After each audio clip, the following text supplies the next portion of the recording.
Friends and welcome back. आप एक defence pilot से एयरलाइन पायलट कैसे बन सकते हो एंड डीजीसीए का क्या रिक्वायरमेंट्स रहता है लाइसेंस ऑब्टेन करने के लिए, आइए देखते हैं। तो first of all, Indian armed forces में एंटर करना ही एक सबसे बड़ा चैलेंज है आपके लिए एंड अपने आप में ये एक प्राउड वाली बात है क्योंकि आप नेशन को सर्व करोगे जो किसी भी अदर जॉब से कंपेयर नहीं किया जा सकता। Plus written exam, SSB interview, medical and training complete करना, it's not an easy task. And आप में से जिन्होंने एसएसबी अटेंड किया है उनको पता होगा मैं क्या बात कर रहा हूँ। बाकी सिलेक्शन प्रोसेस के बारे में मैं ऑलरेडी 3 वीडियोस बना चुका हूँ, आप चाहो तो उसको रेफर कर सकते हो। बट अगर आप सेलेक्ट हो जाते हो and post completion of your training as a flying officer join करते हो, देन फ्यूचर में आप चाहो तो कमर्शियल एविएशन भी ज्वाइन कर सकते हो, दैट इज किसी भी प्राइवेट या गवर्नमेंट एयरलाइंस में फ्लाई कर सकते हो।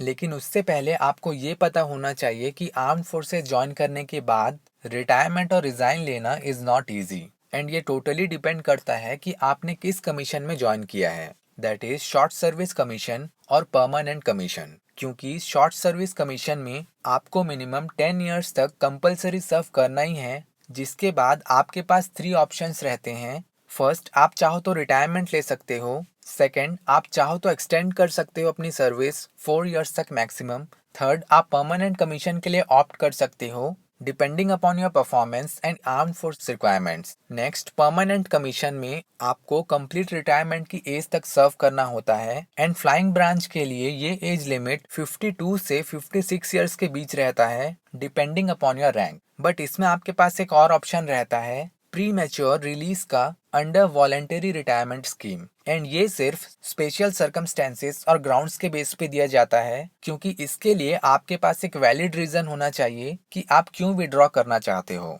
एंड अगर आप ये ऑप्शन चूज करते हो बिफोर मिनिमम सर्विंग पीरियड, जो फिलहाल 20 ईयर्स है ऑफिसर्स के लिए, तो इस केस में पोस्ट रिटायरमेंट बेनिफिट्स आपको नहीं मिलेगा, that is no pension, no insurance, no medical facilities, nothing. तो ये एक डाउन साइड है इस ऑप्शन का। एंड इस मिनिमम सर्विंग पीरियड को 20 ईयर्स इसलिए रखा गया है क्योंकि अकॉर्डिंग टू गवर्नमेंट उन्होंने जो आपके ऊपर टाइम एंड मनी इन्वेस्ट किया है training, salary and other facilities में, वो कॉस्ट रिकवर करने के लिए आपको इतने पीरियड तक सर्व करना जरूरी है। अब नेक्स्ट, सपोज आपने रिटायरमेंट ले लिया है एंड अब एयरलाइंस में फ्लाई करना चाहते हो, तो अब आपको कमर्शियली फ्लाई करने के लिए डीजी से रिक्वायरमेंट्स फुलफिल करना होगा लाइसेंस ऑब्टेन करने के लिए, क्योंकि आर्म फोर्सेस में आपको सीपीएल या एटीपीएल नहीं दिया जाता। तो आफ्टर रिटायरमेंट ये ऑब्वियस सी बात है कि आपके पास थाउजेंड्स ऑफ फ्लाइंग आवर्स का एक्सपीरियंस रहता है, इसीलिए डिफेंस पायलट को डीजीसी ने काफी रिलैक्सेशन दिया है लाइसेंस इशू के लिए, that is flying test, medical and other technical examination में आपको एग्जेम्पशन दिया गया है। प्लस आपको फ्लाइंग आवर्स रिक्वायरमेंट्स भी फुलफिल करने की जरूरत नहीं है, that is from any DGC approved school,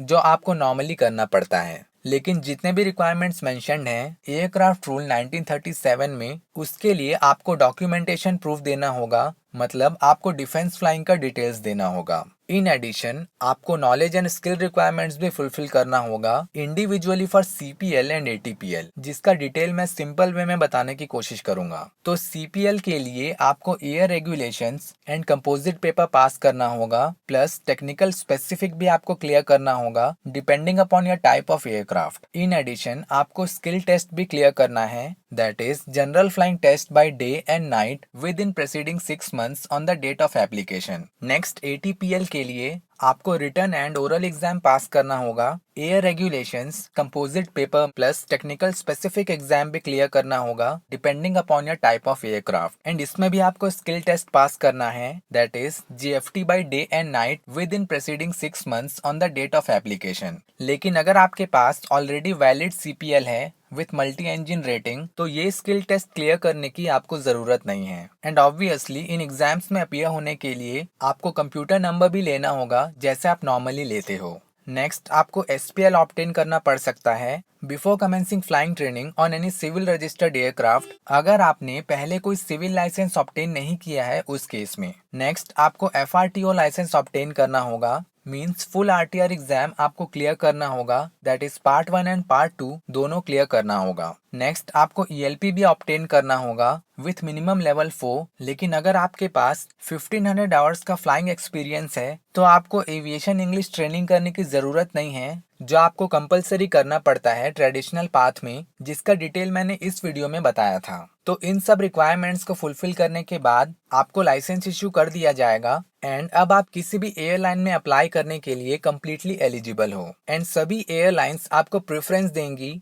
because of your exposure, knowledge and high standards training. तो यहाँ पे जॉब की बिल्कुल भी टेंशन नहीं होगी आपको। एंड अच्छी बात ये है कि मोस्ट ऑफ द टाइम आपको type rating and airline training का कॉस्ट पे नहीं करना पड़ता, but depending upon market situation and your airline policy हो सकता है कि आपको खुद से पे करना पड़े। तो इसकी गारंटी मैं नहीं दे सकता क्योंकि एयरलाइन वाइज पॉलिसी डिफरेंट रहता है एंड टाइम टू टाइम ये रिवाइज किया जाता है। बट ओवरऑल देखा जाए तो आपको एडवांटेज ही है इसमें, नॉट बिकॉज कि आपको कमर्शियल फ्लाइंग में जाने का मौका मिल रहा है, बट जिस टाइप का एक्सपोजर, स्किल्स एंड नॉलेज आपको गेन करने मिलेगा डिफरेंट एयरक्राफ्ट फ्लाई करके, वो एक्सपीरियंस अनमैच्ड है किसी भी अदर जॉब से। इसीलिए भले आपका सिलेक्शन हो या ना हो, आपको ट्राई करते रहना चाहिए डिफेंस में जब तक आप एलिजिबल हो। तो ये था कंप्लीट प्रोसेस का brief overview and I hope ये इन्फॉर्मेशन आपके लिए हेल्पफुल रहा होगा। So thanks a lot for watching. मिलता हूँ नेक्स्ट वीडियो में, तब तक stay fit, keep learning and take care.